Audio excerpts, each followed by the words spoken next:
Assalamualaikum warahmatullahi wabarakatuh. Innal hamdalillah nahmaduhu wa nasta'inuhu wa nastahdihi wa nastaghfiruh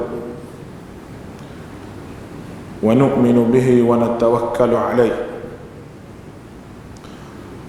wa na'udzu billahi min shururi anfusina wa min sayyiati a'malina.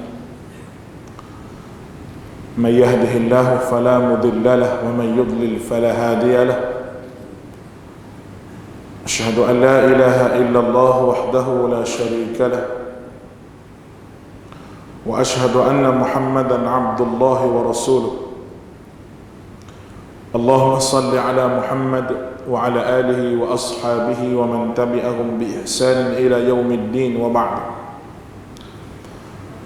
فإن أصدق الحديث كتاب الله وخير الهدي هدي محمد صلى الله عليه وسلم وشر الأمور محدثاتها وكل محدثة بدعة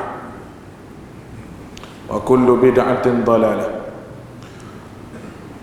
قال رب اشرح لي صدري ويسر لي أمري واحلل عقدة من lisani yafqahu qawli.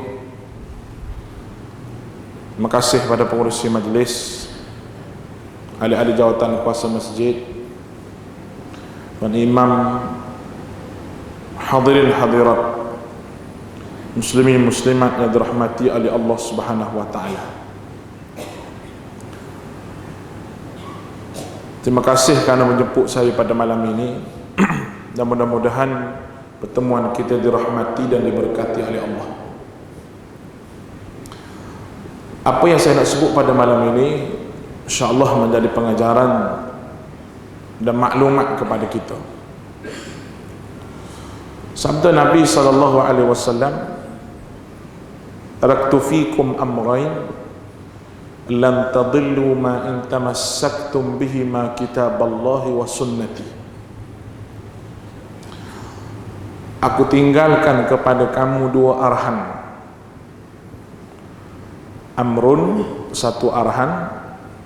Amrayni, dua arahan.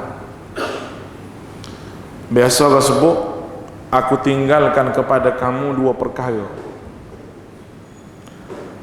Di sini Nabi tidak sebut syai', tapi Nabi sebut amrun, amrayni, dua arahan. Kita tinggalkan perkara dengan arahan ni satu benda yang berbeza.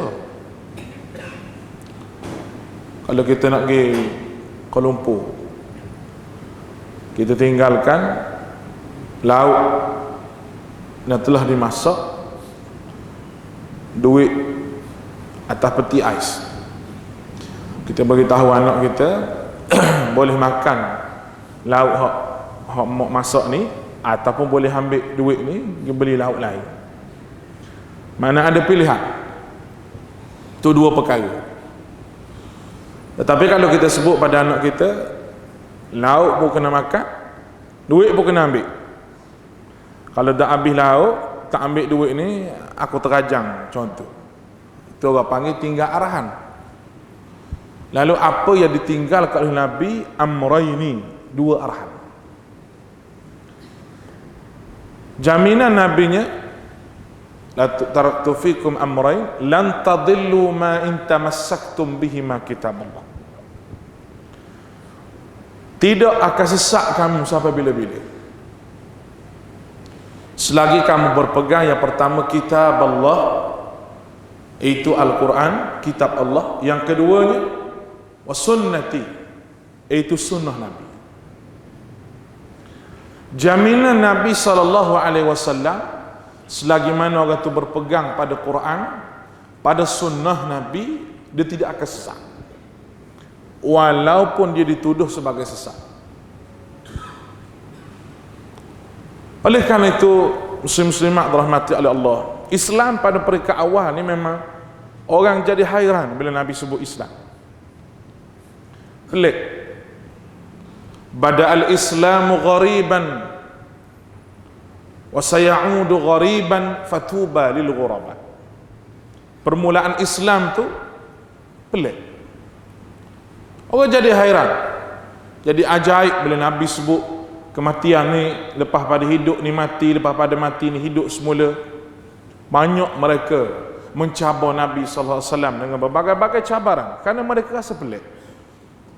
Kepelikan mereka ini oleh kerana ajaran yang dianuti oleh nenek moyang mereka berlapis-lapis dalam dada mereka, menyebabkan akidah yang benar yang disebut oleh baginda Nabi sallallahu alaihi wasallam tidak masuklah di kita. Ini bahayanya kita menjadikan adat tradisi sebagai pengamalan agama lah diri kita. Ini bahaya. Oleh kerana itu,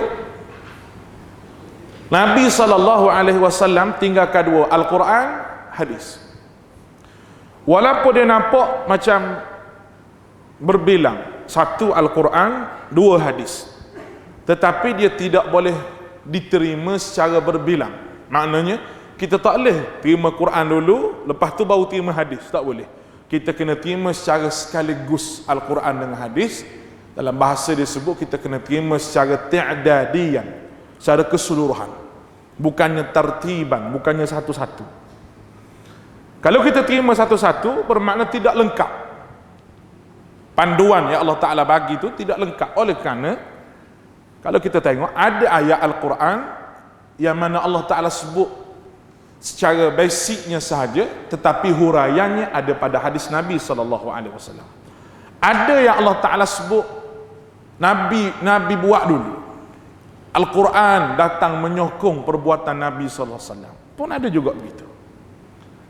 Bermakna Quran dan hadis ini kalau bagi sumbernya sumber yang sama. Firman Allah Ta'ala, wa ma yantiqu 'anil hawa in huwa illa wahyun yuha. Nabi tidak akan cakap mengikut hawa nafsu, melainkan apa yang diwahyukan oleh Allah Ta'ala.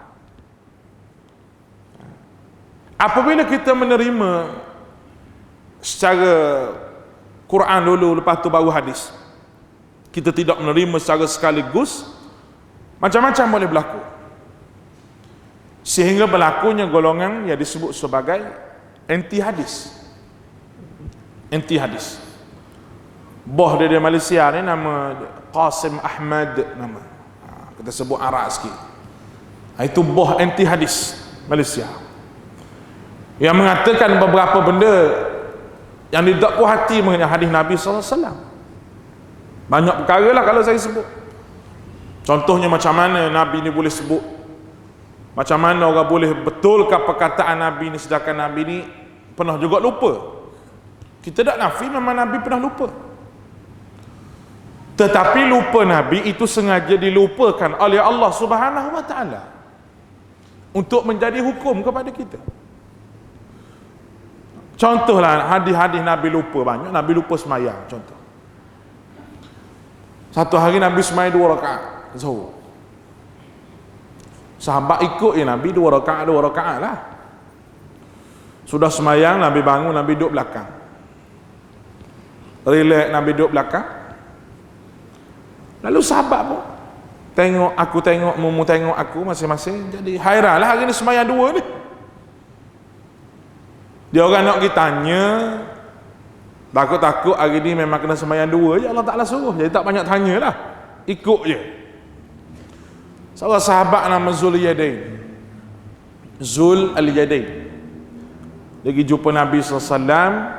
Dia kata, adakah kamu lupa ya Rasulullah, ataupun qasar semayang ke, ataupun memang Allah Ta'ala suruh semayang 2 hari ni? Nabi kata, tak, aku tidak lupa dah, tidak qasarkan semayang, aku semayang 4. Jawab Zul Yadain, semayang 2 Rasulullah, saya ikut belakang Rasul semayang 2. Rasul kata, dah 4. Kalau Rasulullah tak percaya, tanya orang lain, tanya orang lain, mana tahu takut saya ni leka juga ke, tanya orang lain. Betul Rasulullah kata apa yang disebut oleh Zul Yadain ini? Sahabat kata betul, semayang 2. Rasulullah bangun, sambung lagi 2 rakaat.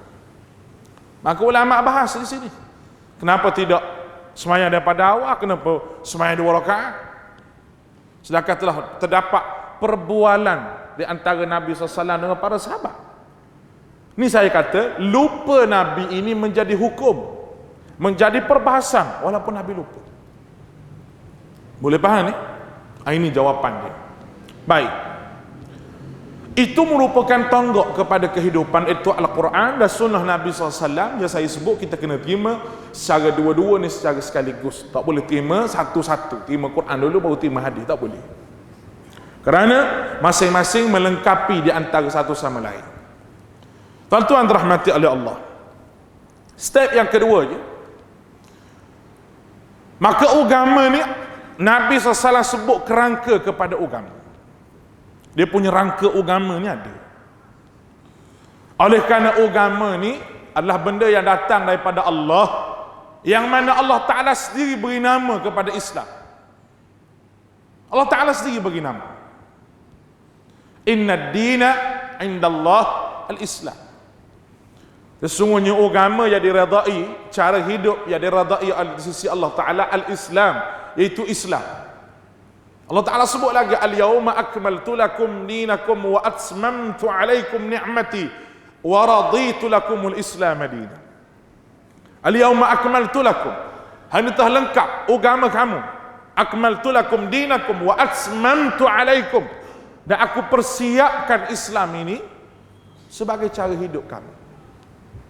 Bermakna Islam bukan Nabi yang beri nama, tetapi Allah Ta'ala sendiri beri nama. Siap dengan syariat dia, siap dengan segala kelengkapan untuk manusia mengabdikan diri pada Allah. Tidak ada pengurangan dan tidak ada penambahan. Kalau ada benda yang baru pun dalam masalah ijtihad hukum fiqh. Kerana hukum fiqh ni bersifat hidup. Dia hidup. Ada je hukum-hukum yang baru yang perlu ditajdidkan pada setiap zaman. Tidak ada pada zaman dulu, ada pada zaman sekarang. Contoh benda yang dibincang, saya tengok dalam blog tadi. Ayah tu mati dah. Ayah mati. Dia belah, buat pembedahan, operation, ambil sperma ayah tu. Ayah tu mati dah lah. Ambil, cantumkan dengan mak dia. Mak tu hidup lagi. Dia masukkan tu dalam rahim, dia buat proses persenyawaan secara luar. Ada ulama' duk bincang hukum dia macam mana. Seronok saya baca 2, 3, 4 perkara. Benda tu tak ada zaman dulu tu. Tak ada. Maka itulah fiqh bersifat hidup. Oleh kerana itu kena faham, khilaf dalam masalah fiqh tidak sama dengan khilaf masalah akidah. Tak sama. Khilaf dalam masalah akidah, kita cari hak betul, kita cari hak mutawatir, cari hak sahih. Kerana akidah ni benda kita nak pegang. Macam-macam mana pun kita nak pegang akidah ni, yang menjadi pegangan kita. Adapun fiqh ini tak sama dengan akidah. Fiqh ini satu benda yang kita nak cari untuk memudahkan menyelesaikan masalah keperluan hidup kita. Dia berbeza dua tu. Dalam fiqh lebih banyak khilaf. Khilafnya banyak. Wujudnya bermacam-macam mazhab. Hak masyhurnya mazhab Syafi'i, Imam Ahmad, Imam Malik. Itu mazhab masyhur. Kerana anak murid dia ramai. Yang lain ada lagi, Syaukani, Umar Abdul Aziz, dan beberapa lagi mazhab yang lain. Yang mesti juga kita ambil tahu. Tuan-tuan dirahmati oleh Allah Subhanahu wa taala. Ini merupakan salah satu daripada kerangka agama yang kita nak sebut ni, menerusi hadis Nabi SAW sebut ketika mana seorang lelaki, hadis riwayat Sayyidina Umar Al-Khattab radhiyallahu anhu, datang seorang lelaki, bajunya putih, dia punya rambut dia tersikat, tersusun rapi, tidak ada debu dan kotoran, dan tidak ada tanda musafir pada tubuh dia ni. Dia ni bukan jenis orang jalan jauh ni.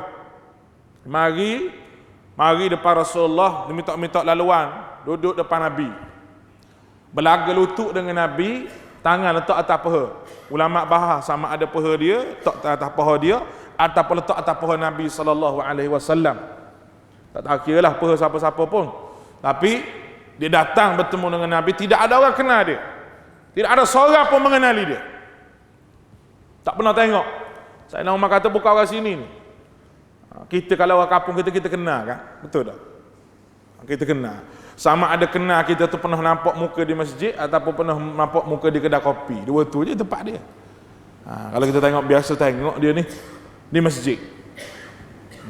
Contoh tuan-tuan tak kenal saya ustaz. Kalau tuan-tuan mula-mula tengok saya mesti terpelik.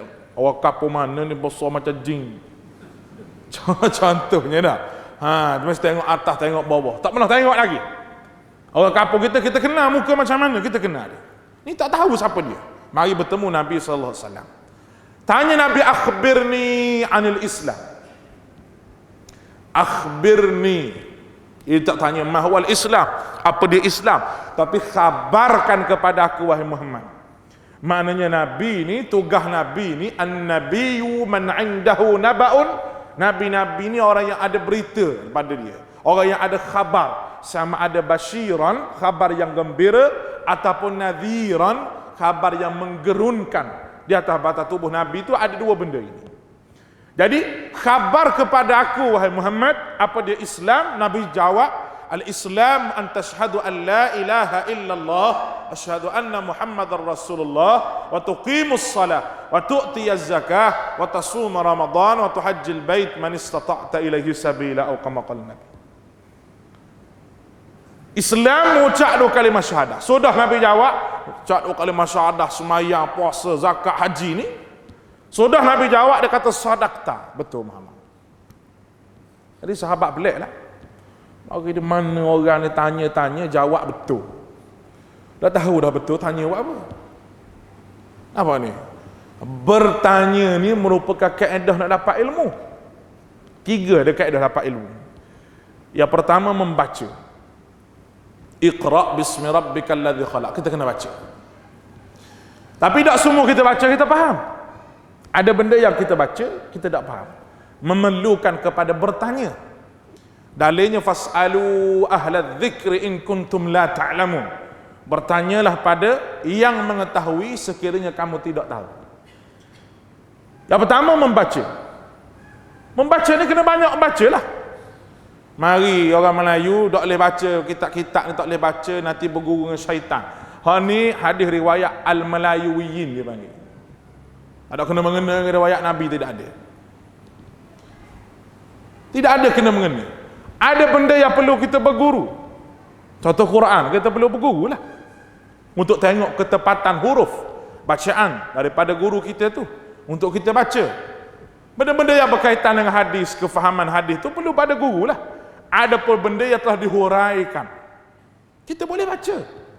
Kalau semua kitab kita kena berguru, letih berapa puluh ribu kitab ada ni. Ini adalah salah satu daripada hadis yang mengurangkan semangat untuk membaca. Satu lagi menghafaz. Orang Melayu kita kata, jangan hafal Quran nanti tak ingat berdosa. Habis pakat tak apa Quran belaka, rugi. Tak ingat ni satu benda yang Allah Ta'ala bagi. Dah ingat ni satu benda yang Allah Ta'ala bagi. Nak macam mana dah ingat? Nak macam mana? Bukan semua manusia boleh ingat kecuali anugerah Allah Subhanahu Wa Ta'ala bagi pada dia. Walaupun dia hafiz Quran 30 juzuk, ada benda dia lupa. Kerana lupa tu sifat manusia. Kita lebih takut di hadapan Allah kalau Allah Ta'ala tanya berapa surah dah menghafal. Tu yang lebih takut. Kita tidak takut nak hafal Quran, takut tak ingat berdosa. Inilah hadis Melayu orang panggil. Oleh kerana itu beramal, pastikan beramal dengan hadis yang sahih. Bukan hadis yang maudhu', hadis yang palsu. Berlambak-lambak orang sebut hadis palsu zaman sekarang. Hadis yang tak tahu datang daripada mana asalnya, ataupun hadis yang ditolak oleh para ulama hadis, diambil jadi keamalan. Sedangkan ada hadis sahih. Ada hadis sahih. Hak paling teruk lagi, dia nak buat amalan baru, dia qiyas dengan hadis sahih. Mana ada qiyas dalam ibadah? Ibadah ni kita diperintah turut sahaja. Kata Imam Ahmad, tidak ada qiyas dalam masalah ibadah. Kerana setiap qiyas ni kita nak qiyas. Al-Quran, hadis, ijma' ulama qiyas. Nak qiyas satu benda ni mesti ada illah. Tu kalau kita ngaji bab qiyas. Nak qiyas macam mana? Tak ada illah. Apa tujuan kita ibadah? Untuk mengabdikan diri pada Allah. Siapa yang layak untuk beritahu ibadah ni? Nabi SAW. Nabi suruh kita ikut dia masalah ibadah. Contoh dalam bab haji, khuzu anni manasikakum, mungkin ikut aku dalam masalah haji. Kenapa kita tak buat pandai-pandai kita? Kenapa kita tak buat pandai-pandai kita masalah haji ni? Kita pergi Mekah, kita pergi melontar dulu. Lepas melontar kita wukuf. Lepas wukuf baru pergi sa'i. Lepas wukuf baru pergi tawaf. Tak boleh. Kena masuk kerjakan haji mengikut step yang Nabi buat. Kerana itu ibadah. Boleh faham ke tak ni? Zikir ibadah juga. Dah kena zikir cara mana? Zikir cara Nabi. Wujud ke zaman Nabi ni bergendang, berjoget, menari ni. Tak wujud zaman Nabi. Ni nak kiyah dengan hadis Sayyidina Ja'far. Nak kiyah dengan hadis tu. Mana ada kiyah dalam masalah ibadah? Ni semua mari daripada puak-puak karut belakang ni. Puak-puak karut nak suara syirik. Nak suara puja manusia, bukan puja Allah Ta'ala. Nak suruh cium kaki Tok Guru. Nak suruh jilat kaki Tok Guru. Nak suruh cium hormat pada manusia, tidak hormat pada Allah. Ini budaya Syiah, bukan daripada budaya Al-Quran, Ahli Sunnah wal Jamaah, tidak. Boleh faham kata? Kalau aku sebut gini, kata Wahabi pula ni. Zaman sekarang semua hak tak betul. Orang sebut betul sikit, Wahabi. Wahabi. Dia ingat Wahabi, kalau kita tanya Wahabi tu benda, aku pun tak tahu. Habis orang takut Wahabi ni macam hatu raya. Wahabi ni berapa dia, rupa macam mana, macam gajah ke, macam babi ke, lagu mana tak tahu. Wahabi ni. Kita sebut sunnah, apa salah? Sunnah Nabi. Kalau ada pada zaman ibadah, zaman sahabat benda lagu ni, sahabat dah buat lama dah. Kalau benda tu yang terbaik. Allah, kalau benda ni hak comel, benda ni molek, tak sempat kita buat, sahabat dulu buat. Sahabat dulu. Macam ada seorang Tok Guru tarekat. Kita pergi jumpa dia. Dia mendakwa dia boleh selawat dalam mimpi. Adalah selawat dia boleh dalam mimpi. Kita katalah baca selawat tu nak dengar. Dia baca selawat dia ni. Baca selawat. Tiba-tiba selawat dia tidak ada dalam riwayat yang Nabi sebut. Tak ada riwayat. Saya kata, kenapa Nabi SAW tak ajar kepada sahabat dulu? Nak mari ajar dalam mimpi bermakna agama ni tak sempurna sebagaimana kita bersebut tadi. Walaupun betul mimpi jumpa Nabi pun, tapi apabila Nabi mari ajar ibadah kepada kamu, pastikan benda hak Nabi, kalau mau sebut Nabi dalam mimpi tu kena betul dengan hadis Nabi. Apa-siapa pun sebut dalam mimpi, apa saja ibadah, nak suruh baca subhanallah 1000 kali ke 80 kali ke, mesti ada dalil daripada Nabi SAW. Barulah mimpi itu menjadi penyokong kepada hadis Nabi yang boleh kita katakan anugerah Allah Ta'ala kepada dia. Tiba-tiba dia mimpi, benda yang orang ajar dalam mimpi itu tidak bersesuaian dengan hadis Nabi. Benda itu orang sebut, itulah syaitan. Zayyana lahumus syaitanu a'malahum. Allah Ta'ala sebut, syaitan menghiaskan amalan supaya jadi comel. Atau tak kena jaga baik. Ada kita rasa sedap amalan kita disedapkan oleh syaitan, dan ada kesedapan amalan ini kerana kemanisan iman yang kita perolehi. Kita kena beza dua tu. Lalu kita pun bahas tanya lagi. Sekali jawab apa? Tok Guru tarekat ni jawab apa? Saya tanya kenapa Rasulullah tak ajar pada sahabat dulu, ajar kepada tok ayah ni kenapa? Dia jawab, iman sahabat tidak mampu untuk menanggung selawat ni. Oh, jeng kita dengar. Pening kepala kita dengar. Oh, jadi iman sahabat tak mampu nak tanggung selawat ni, maknanya mu kuat iman daripada sahabat lagi. Mu kuat iman daripada Abu Bakar, mu kuat iman daripada Umar. Sayyidina Umar jalan yang dilalui oleh Umar, syaitan tak berani lalu, takut selisih bahu dengan Sayyidina Umar, kita kata. Allah kata selisih bahu. Kita ni nak lalu satu jalan, tak dah kita lalu lagi, syaitan tunggu dah depan tu. Ni nampak ke ni? Allahu Akbar. Nak kata dia lebih pada sahabat Nabi. Ini jahanamnya agama ni tuan-tuan. Hak boleh daripada mimpi. Mimpi ni menjahanamkan agama kalau benda tu tidak ikut apa yang disebut oleh Nabi SAW. Kena waspada dengan benda-benda begini. Kecuali dalam mimpi tu dia sebut sama dengan hadis Nabi. Selawat ni bukan benda hak boleh reka. Kalau benda boleh reka, bila turunnya ayat, Inna Allah wa malaikatahu yusalluna 'alan nabi ya ayyuhalladzina amanu sallu 'alaihi wa sallimu taslima. Sesungguhnya Allah dan para malaikat berselawat. Sesungguhnya Allah dan para malaikat, kena faham bahawa tidak ada ibadah yang lebih besar melainkan selawat, kerana Allah Subhanahu wa taala mulakan dengan diri dia. Selawat ni satu benda yang besar, ibadah yang dikira besar kerana Allah Taala mulakan dengan diri dia. Mana ada ibadah lain yang Tuhan mula dengan diri dia? Ada. Sembahyang, wa aqimis salah, sembahyang. Haji, wa adzim fin nasi bil haji. Serulah manusia mengerjakan haji. Apa dia lagi? Hudud. Allah Taala sebut secara perintah. Qisas, kutiba alaikumul qisas. Puasa, kutiba alaikumus siyam. Tetapi selawat, Allah Taala kata, innallaha, aku sendiri selawat pada Nabi. Pertama, second dia. Yang kedua, malaikat berselawat pada Nabi. Ya ayyuhalladzina amanu. Baru Allah Ta'ala suruh orang beriman berselawat dan mengucap salamlah kamu kepadanya. Turunnya ayat selawat ni, kenapa sahabat tak reka selawat dia? Abu Bakar reka selawat dia, Umar reka selawat dia, Ali kita pakai selawat. Salah apa puji Nabi kan? Tak salah. Ni. Dah. Dia mesti nak tahu macam mana cara Allah Ta'ala berselawat pada Nabi. Sahabat pun tanya, qad arafna assalamu alaika. Aku tahu cara nak selawat padamu ya Rasulullah. Aku tahu cara nak beri salam kepadamu. Cuba ajar aku cara selawat.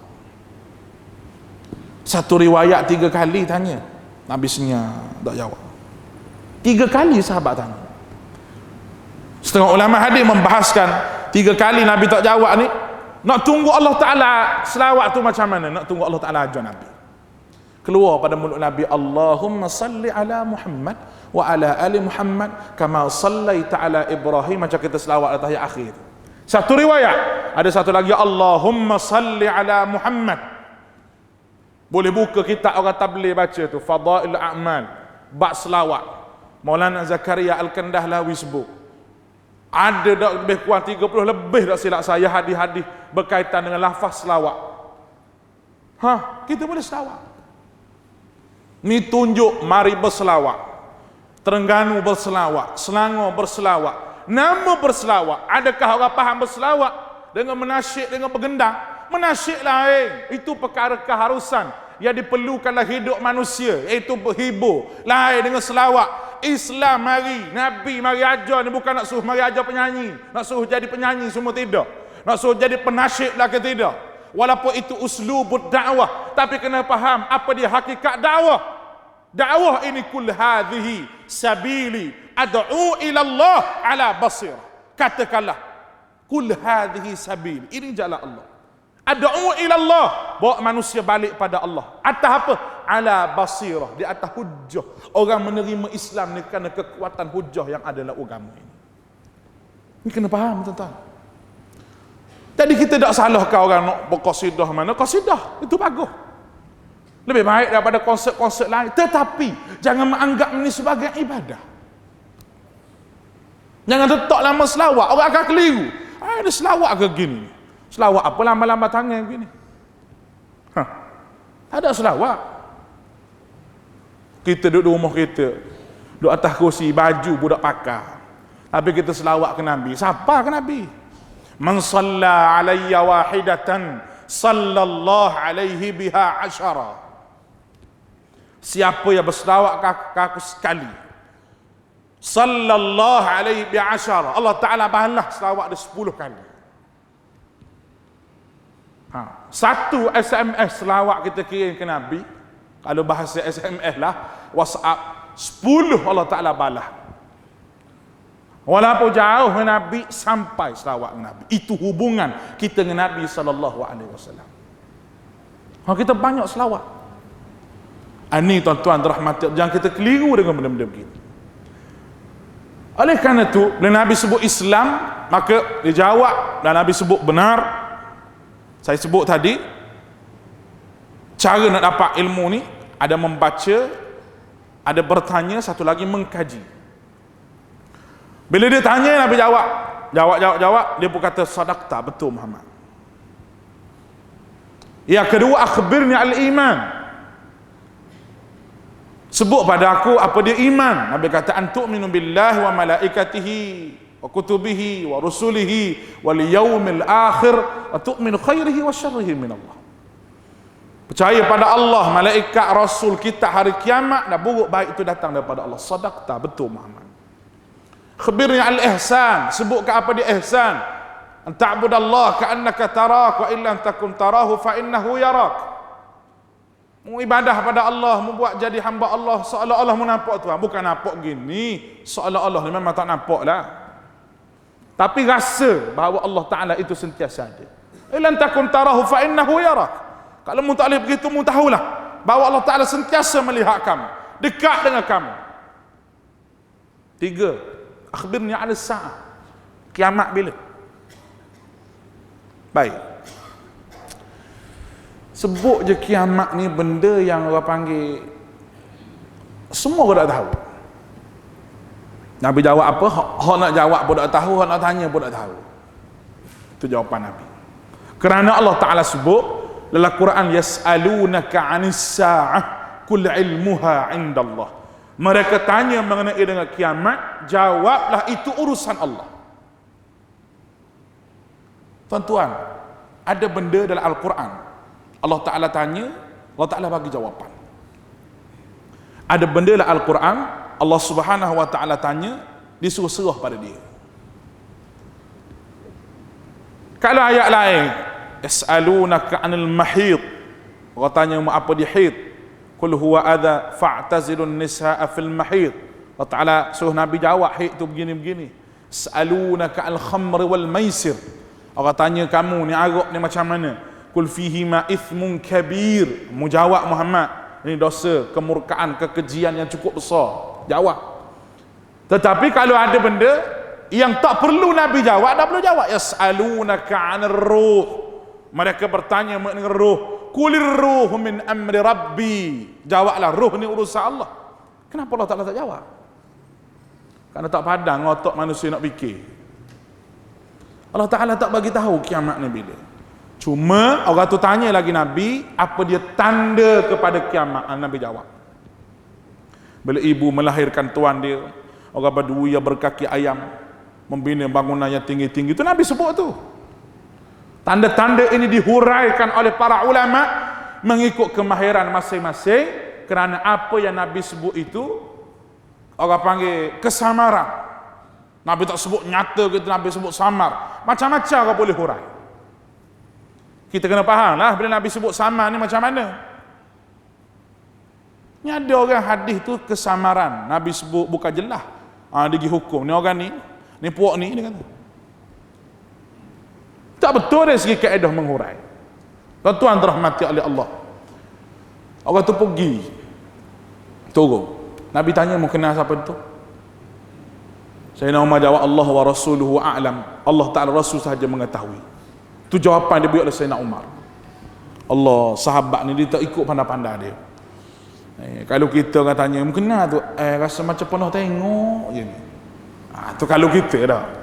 Ni tak kenal sungguh ni siapa dia ni. Allah wa rasuluhu a'lam, hanya Allah Rasul saja mengetahui. Hadha huwa Jibril, Nabi kata. Itulah Jibril datang menyerupai seorang lelaki mengajar kamu mengenai dengan agama kamu. Hadis ni disebut sebagai kerangka kepada agama. Baik, apa yang saya nak sebut di sini? Apabila kita sebut la ilaha illallah, la ilaha illallah, tidak ada Tuhan melainkan Allah, ini adalah satu kalimah yang perlu kita hayati. Disebut dalam masalah akidah ni, kita mesti tasdik biqalbi, percaya dengan hati kita. Mesti kita iqrar bil lisan, ikrar dengan lidah.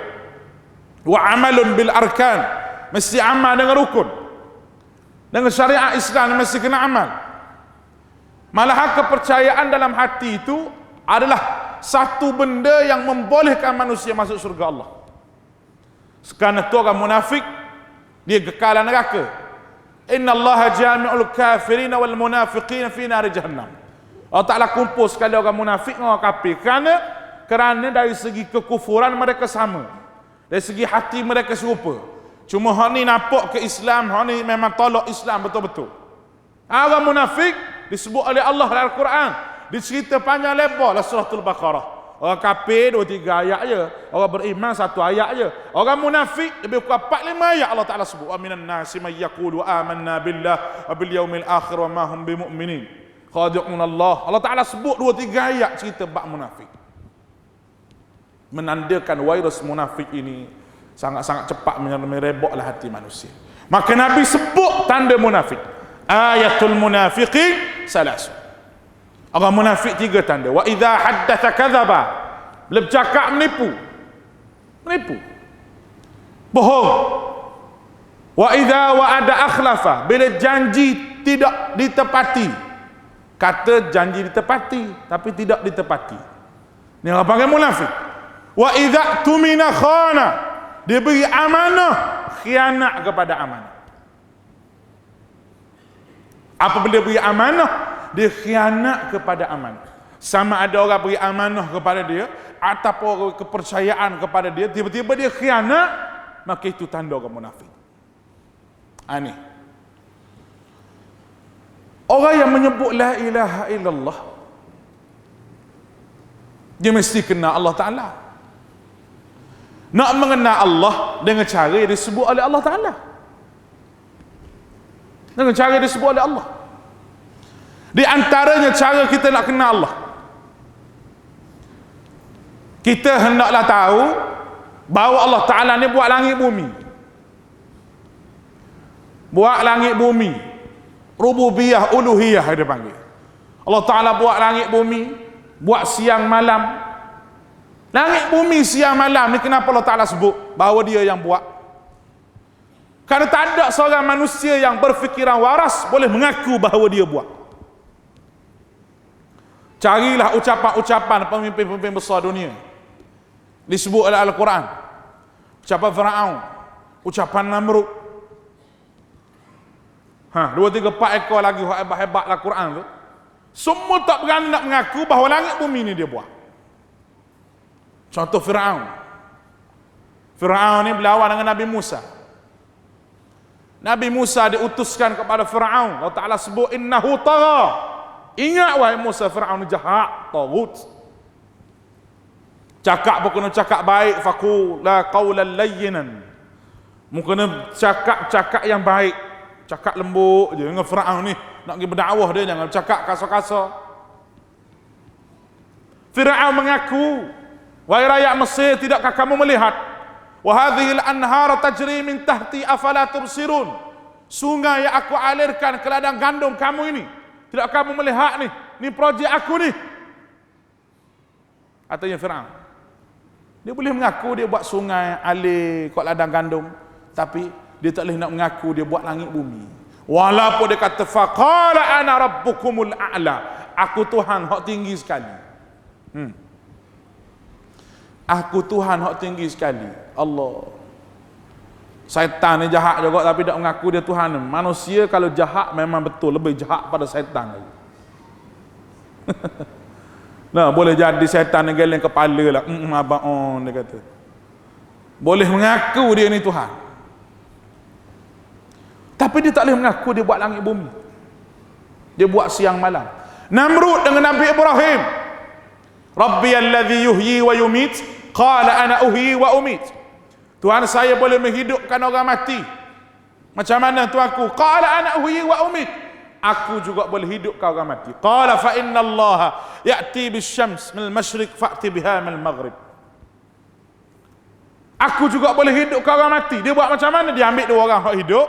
Hak ni aku nak suruh mati, aku bunuh dia. Hak ni kalau aku nak suruh mati, boleh mati kalau aku bunuh. Tapi nak suruh hidup, hak ni balik di rumah. Hak punya auta yang menatan Namrud ni. Apa kata Allah? Qala fa inna Allah ya'ti bisyams min al-masyriq. Tuhan aku boleh menaikkan matahari sebelah timur, jatuh sebelah barat. Cuba tu aku buat.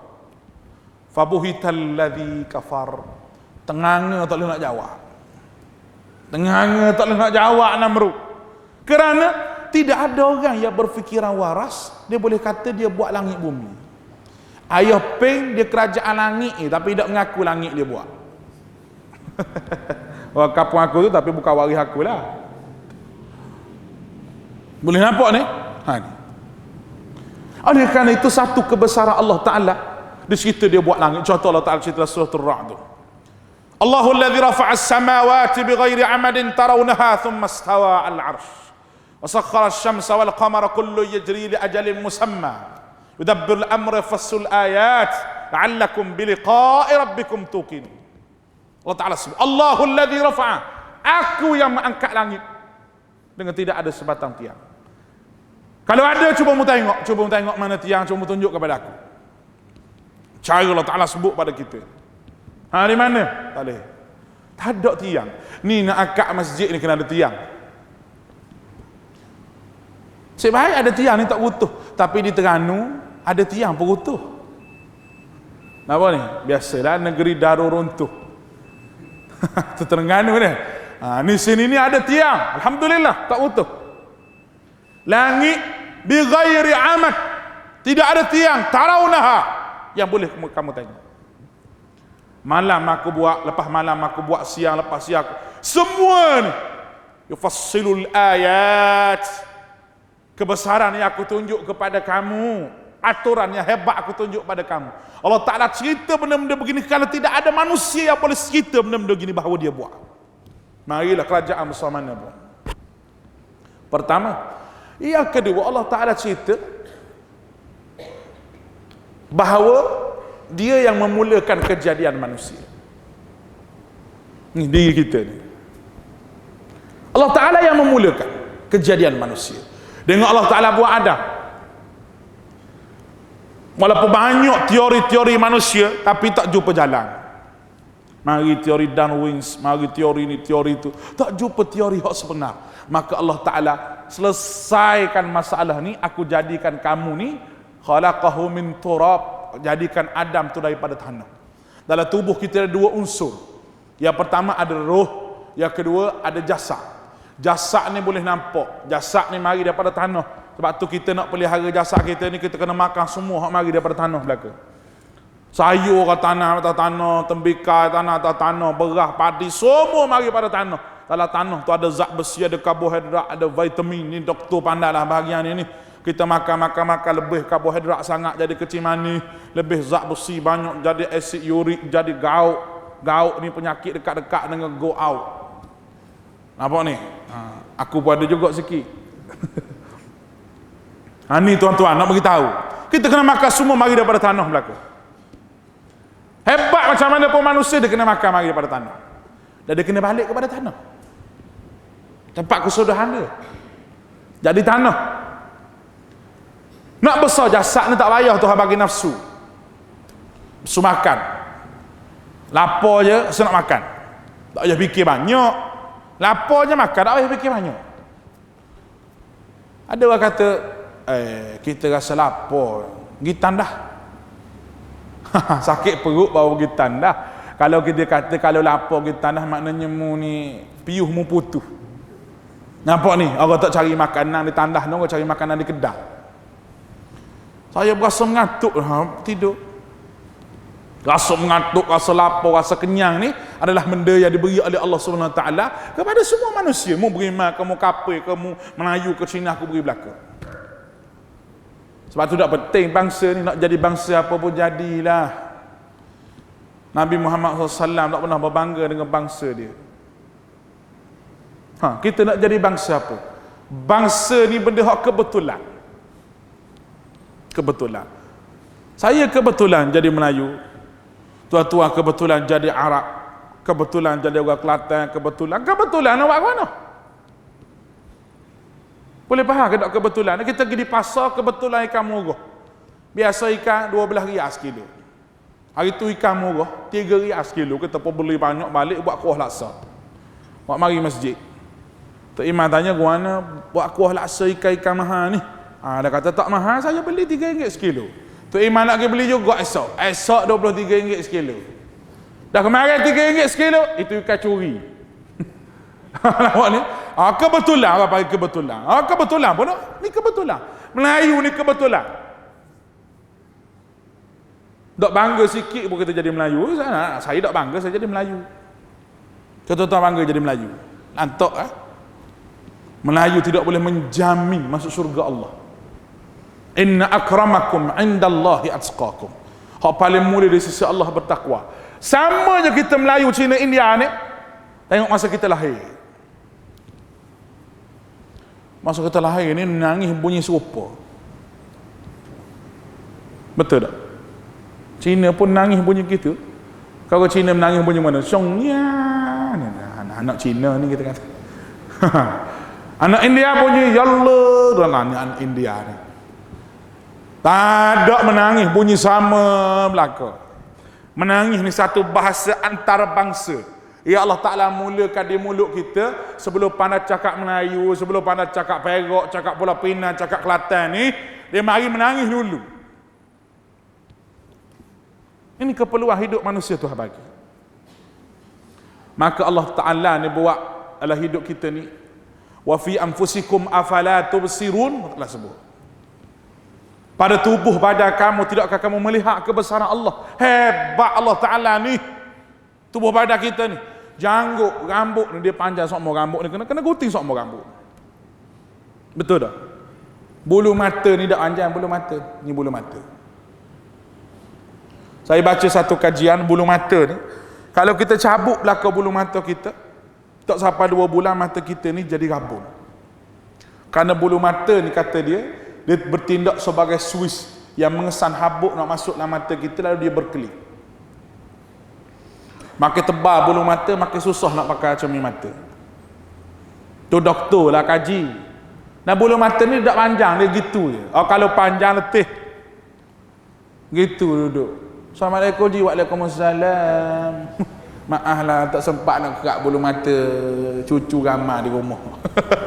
Dah, panjang ni sekali bulu mata. Dah, dia gitu. Kalau cabut belakang bulu mata ni, tidak ada bulu mata ni, tak sampai 2 bulan mata kita jadi rabun. Itu kaedah. Sebut oleh doktor dalam kajian dia. Nak beritahu pada tuan-tuan, itu baru bulu mata. Tak termasuk lagi dengan benda-benda lain yang Allah Ta'ala buat kepada kita. Maka kita merenung diri kita sendiri, dia boleh jadi kita fikir kebesaran Allah Subhanahu Wa Ta'ala dan mengenal Allah. Seterusnya Allah Ta'ala memperkenalkan diri dia dengan Asma'ullahul Husna, nama-nama Allah yang baik. Walillahil asma'ul husna fad'uuhu biha. Kepunyaan Allah nama-nama yang baik, maka musrulah nama dia. Ya Ghafur, wahai Tuhan Maha Pengampun, ighfir lana. Ya Razzaq, wahai Tuhan memberi rezeki, kurniakan rezeki pada kami. Wahai Tuhan yang luas pengampunan, ampunilah kami. Wahai Tuhan yang cantik, cantikkanlah akhlak kami. Ini semua benda yang kita minta dengan Allah. Kenapa tak minta dengan benda lain? Itu tawassul. Tawassul dengan apa? Tawassul ngecapal Nabi. Capal Nabi tu selipar Nabi gitu.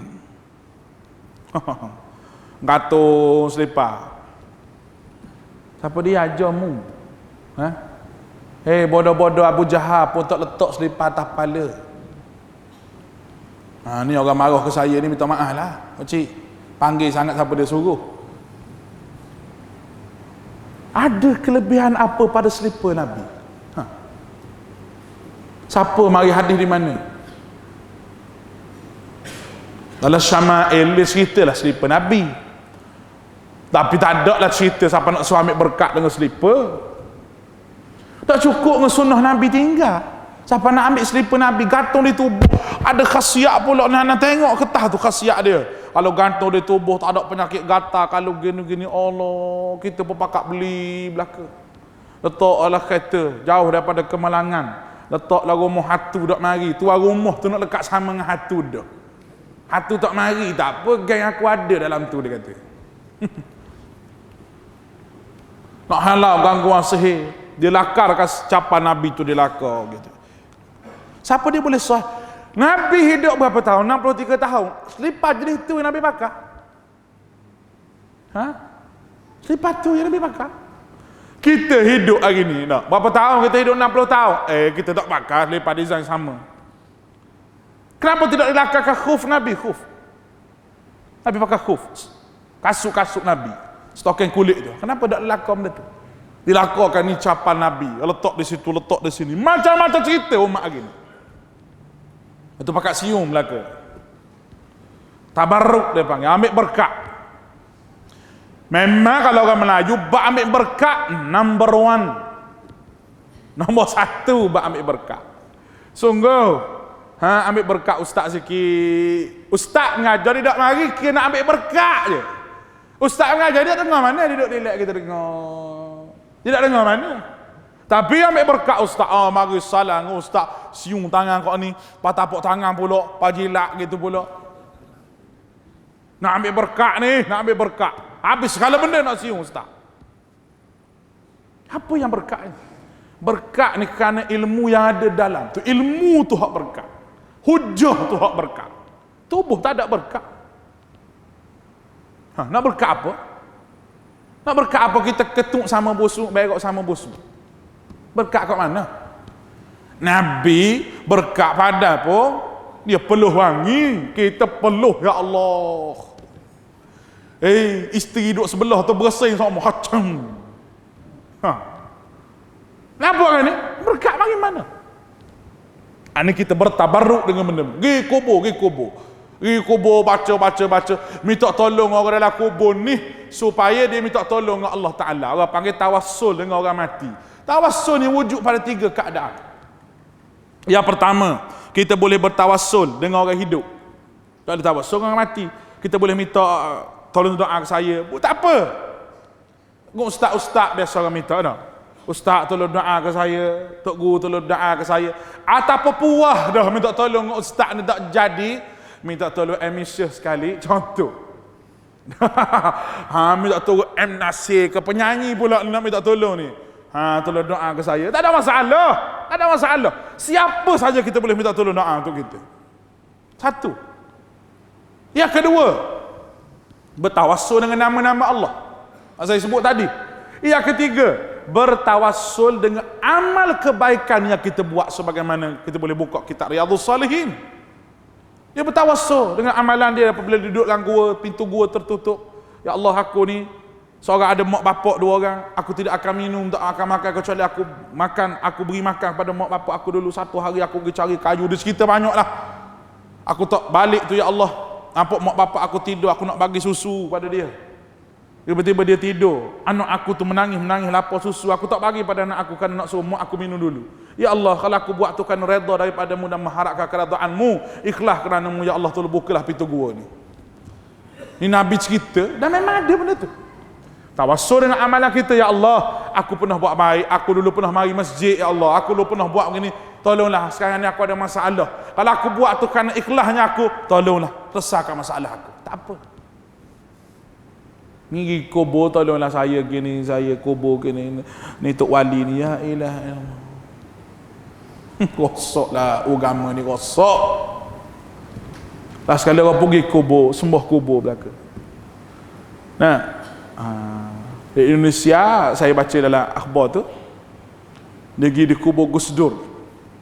Para pelajar nak periksa ni pergi di kubur Gus Dur, minta tawassul di situ.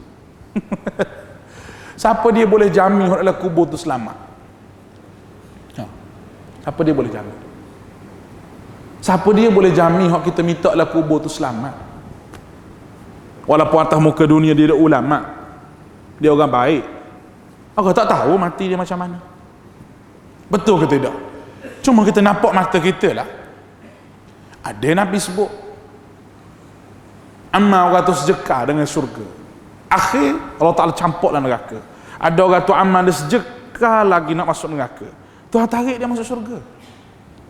Buat apa kita buat benda-benda begini? Sedangkan ada dalil yang telah sahih, ulama telah sebut cara dia, tapi kita ambil juga benda begini. Ini orang Melayu yang suka mereka ibadah. Minta jauh lah tuan-tuan daripada benda-benda begini. Baik. Bila kita sebut la ilaha illallah, mesti kita sebut Muhammadur Rasulullah.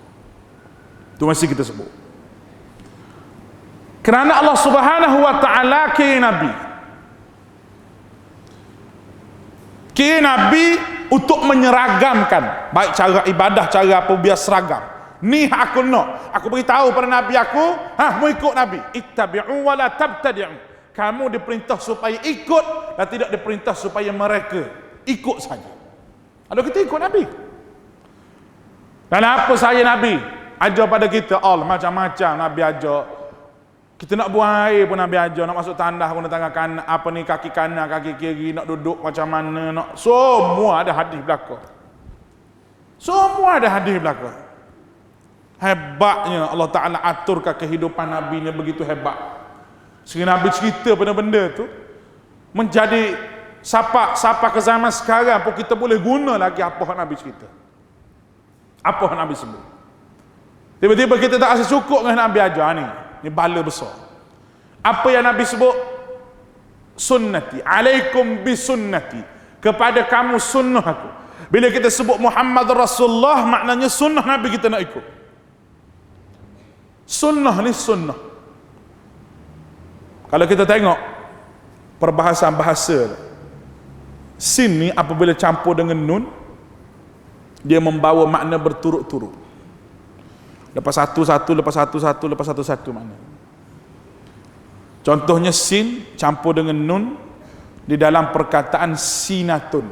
Sinatun ni makna mengantuk. La ta'khudhuhu sinatun. Mengantuk. Mengantuk ni dia mari berturut-turut. Mula-mula dia mari gitu, dia klik-klik sikit mata dia. Lepas tu dia layu sikit. Lepas tu gitu. Lagi tak tidur, lagi tu mengantuk. Ni dia panggil mari secara berturut-turut. Lepas mengantuk. Sin dicampur dengan nun pada perkataan sanatun. Sanatun makna tahun. Tahun pun dia mari berturut-turut juga. Tahun 2014, 2015, 1111. Sin campur dengan nun pada perkataan sinun. Sinun makna gigi. Gigi. Sinun ni satu gigi yang lengkap. Gigi yang lengkap maknanya 16 atas 16 bawah, tu orang panggil sinun. Kalau sini jada orang tak panggil sinun, orang panggil rongok kun dia panggil. Maaf lah bukan sini lah, tempat lain lah tu. Nampak ni sinun ni makna gigi yang lengkap. Sebab orang Arab ni kalau ada gigi depan dia panggil lain, gigi belakang dia panggil lain. Sinun. Sunnatun ataupun sunnah. Sin ada sin juga ada nun, campur dua-dua jadi sunnatun. Sunnatun maknanya benda yang Nabi buat, lepas tu orang lain buat, sahabat sampai pada kita dia takkan putus. Itu perbahasan dari sudut dia panggil ilmu wad'i, ilmu meletakkan perkataan.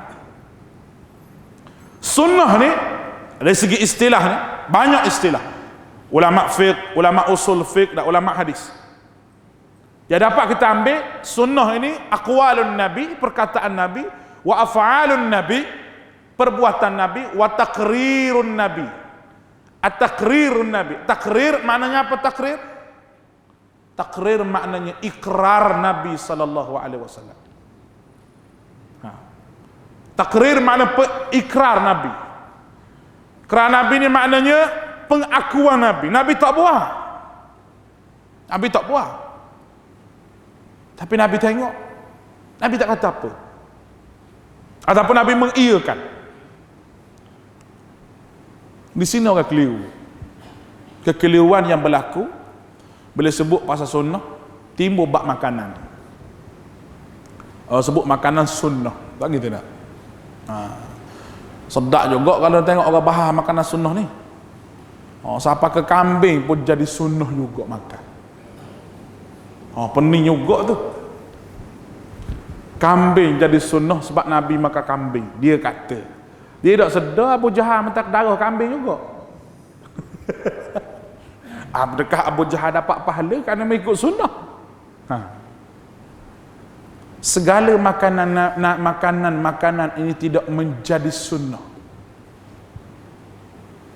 Yang menjadi sunnah hanyalah cara Nabi makan. Ambil dengan tangan kanan, baca bismillah. Tu hak sunnah dia. Ambil tangan kanan, baca bismillah. Nabi ambil 3 jari sebab Nabi makan roti cukup dengan 3 jari. Makan daging nak cukup dengan 3 jari. Kita makan nasi guna 3 jari. Makan nasi lepas zuhur asar baru sudah. Kalau aku maghrib baru sudah sebab 2 pinggan. Nampak ni? Ni kena faham ni. Adalah benda hak ulama sebut 2-3 perkara hak Nabi sebutlah hadis. Nabi sebutlah perkataan dia. Contohnya habbatus sauda, contohnya madu. Itu Nabi sebutlah. Nampak ni? Madu tu Nabi sebut. Allah Ta'ala sendiri sebutlah Quran madu ni. Khruju min butuniha syarabun mukhtalifun alwan fihi shifa'un linnas.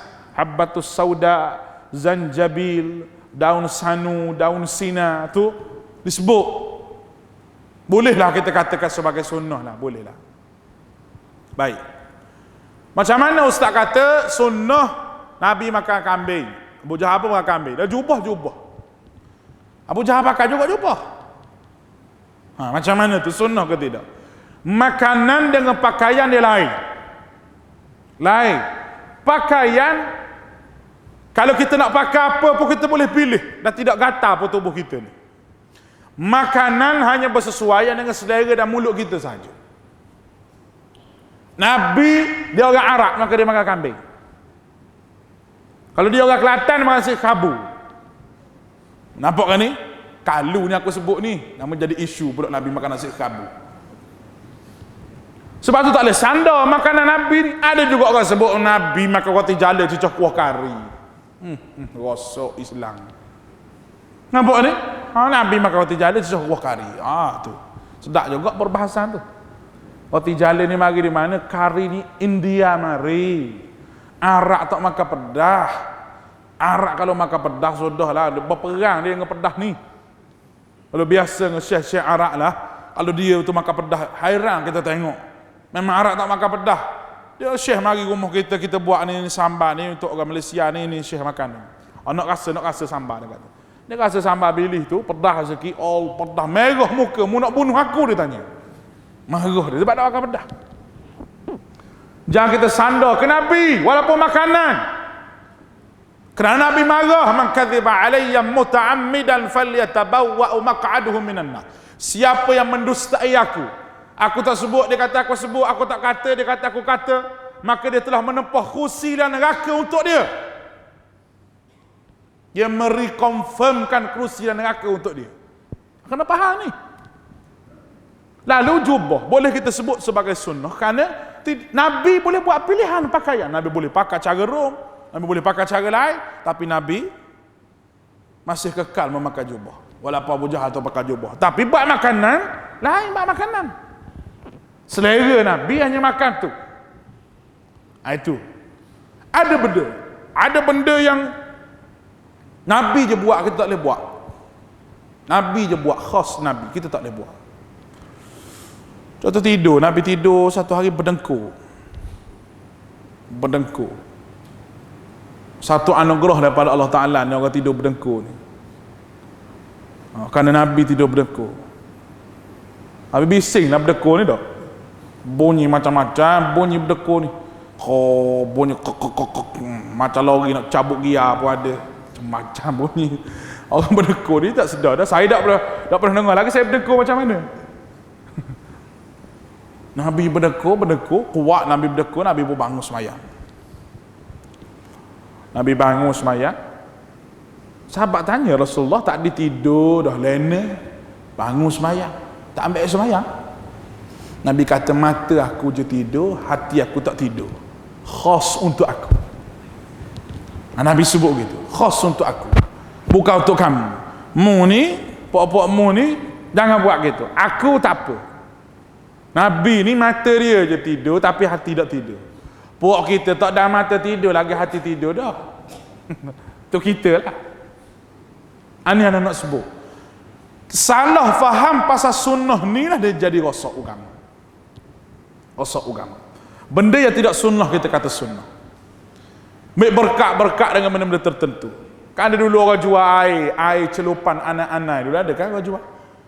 Ada iklan radio ada juga. Allahu Akbar. Air anak-anak itu dia bagi makan Quran buruk-buruk lama tu dia bagi makan. Lepas tu dia celup anak-anak itu dalam air, dia tapih anak-anak keluar, dia packing air. Besar ni RM50. Berabur air. Ada seorang pokcik mari jumpa saya. Dia kata, "Ustaz ni anak beli air ni. Kata apa nak air celupan anak-anak?" Anak bacalah situ dia berkat begini kerana anak-anak tu makan Quran apa. Boleh ke tak Ustaz? Kita pun katalah pokcik ni mari tanya dulu. Mari beli dulu baru tanya. Orang tanya dulu baru beli. Lepas tu nak buat ke mana Ustaz? Saya kata ke dia, pokcik kita tanya, anak-anak tu tak ada jual ke kita nak buat papri? Nah, apa jual air saja, anak-anak dia tu jual juga buat papri makan. Segala benda nak ambil berkat. Air celupan janggut Nabi, ya ilaha illallah. Selipar Nabi ke jubah Nabi ke tokat Nabi ke serban Nabi ke janggut Nabi, tak ada orang boleh sahih benda tu betul ke tak? Bolehlah kita kata gitu. Ni hak Nabi, tapi nak tasahihkan dia benda ni ada orang boleh sahih. Siapa kali ni? Mari-mari orang boleh janggut Nabi, boleh di mana, boleh di Mesir ni. Boleh di ni sepah molek-molek janggut Nabi, nak minum air celup, orang panggil tabarruk. Ambil janggut aku ni celup tengok. Sihat ke tak penyakitmu tu? Bodoh dah habis-habis. Mentipu ke Arab begitu, Arab tu jual RM40,000 ni janggut Nabi. Oh mari pakat siu. Itulah orang Melayu nak ayat bui. Jangan tipu yang Melayu ni. Sungguh. Tipu. Senang je kena cukai, menteri kata masuk sendiri. Lepas tu harga sayur lain, tanah sayur sendiri. Oh mudah. Hidup Malaysia ni mudah. Minyak naik, minyak payah, minyak jam naik basikal. Tu. Cerdik adik kakak semua menteri-menteri ni nak ayat bui. Cerdik tahap dewa orang panggil. Ini masalah ambil berkat ni bukan masalah baru, masalah lama dah. Tapi sejauh mana kita perlu ambil berkat dengan satu benda. Siapa kena promosi benda ni, kena buat orang panggil satu perniagaan. Ini satu benda yang bercanggah dengan sunnah Nabi SAW. Ini kena jaga-jaga. Kopiah yang dikait dengan tangan. Kopiah ni dia kait dengan tangan dengan bacaan subhanallah, alhamdulillah, Allahu akbar, jual 150. Iklan lah Facebook. Ada orang beli, tak semayang tak apa dah pakai kopiah tu lah. Berkat tu. Dia hindar daripada ni, dia hindar jangan bawa masuklah tanah kopiah ni.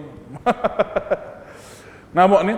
Serban ada lambang capal Nabi, mahal sikit hak tu 100 lebih. Hak tak ada capal biasa je. Pakai redak atas bahu ni. Pakai redak ni, letak redak atas bahu.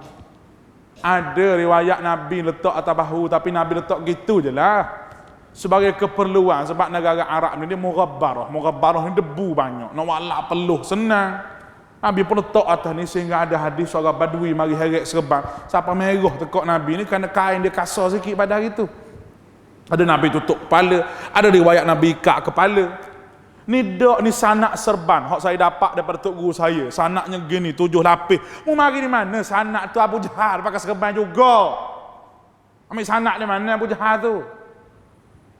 Bila kita sebut sanak maknanya serban ni ni Nabi pakai ni daripada tok guru saya Nabi pakai gitu. Tak boleh confirm Nabi pakai gitu.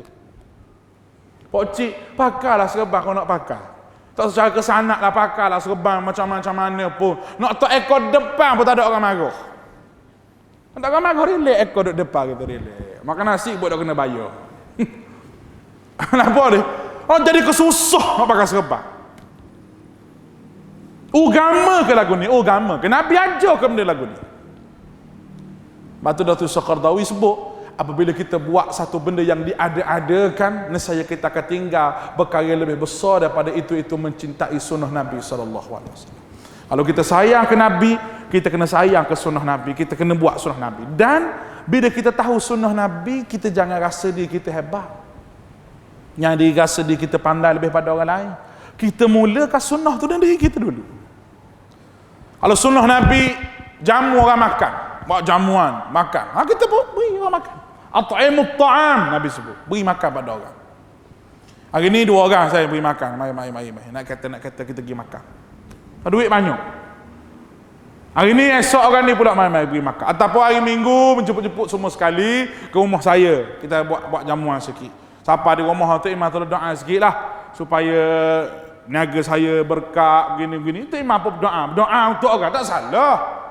Tu imam apa berdoa pakat makan. Seronok kita buat sunnah Nabi SAW.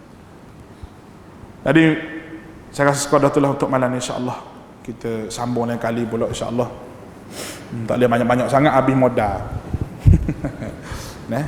Jadi minta maaf lah tuan-tuan, hak terkasar bahasa tu, hak terlebih kurang daripada saya tu, saya minta maaf. Cuma saya minta sangat-sangat supaya tuan-tuan pegang dengan sunnah Nabi SAW di saat zaman yang penuh dengan fitnah ini. Kalau kita tengok WhatsApp, macam-macam hadis palsu buat mari. Contohnya nak mari bulan Rejab ni, kelebihan rejak begini puasa rejak. Ada semua hadis palsu yang tidak ada sandarannya daripada Nabi SAW. Jaga-jaga. Kita kena tanya kan dulu.